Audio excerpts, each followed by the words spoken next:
మీరు 2014 సమయానికి స్కూల్‌కో, కాలేజీకో వెళ్ళే విద్యార్థులు అయ్యుంటే, అప్పట్లో దేశం ఎలా ఉండేదో మీకు పెద్దగా ఐడియా ఉండకపోవచ్చు. ఒకవైపు విచ్చలవిడి అవినీతి, మరోవైపు ఏమాత్రం ముందుకు సాగని అభివృద్ధి. ఇంకో దిక్కు ఎక్కడ పడితే అక్కడ టెర్రరిస్ట్ దాడుల, బాంబుల మోత.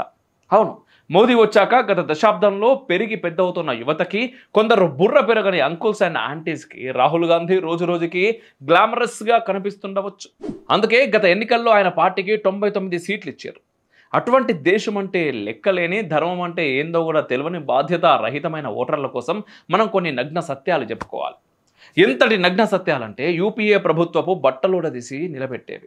అయితే ఇవాళ మనం మాట్లాడుకునేవి ఏవో మన కాషాయపు కబుర్లు కావు, హిందుత్వ ఏజెండా చర్చలు కూడా కావు. నేరుగా మాజీ అమెరికా అధ్యక్షుడు పుట్టుకతో వాళ్ళ నాన్నగారు, అమ్మగారు ఏదో ముస్లిం అది ఇది అని మాట్లాడుతూ ఉంటారు అయినటువంటి బరాక్ ఒబామా పుస్తకాల్లోంచి మ్యాటర్ తీసుకుందాం. సోనియా, రాహుల్, మన్మోహన్ల మైనార్టీ ప్రేమ, హిందూ ద్వేషం గురించి ఒకనాటి అమెరికన్ ప్రెసిడెంట్ ఏమన్నారో ఇప్పుడు చూద్దాం.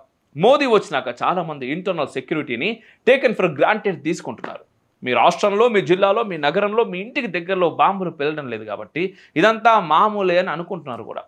మోదీ, అజిత్ దోవల్, అమిత్ షా వంటి వారు లేకుంటే ఎలా ఉంటుందో 2004 నుంచి 2014 మధ్య దేశంలో బిక్కు బిక్కు అంటూ బ్రతికిన వాళ్ళని చూస్తే తెలుస్తుంది.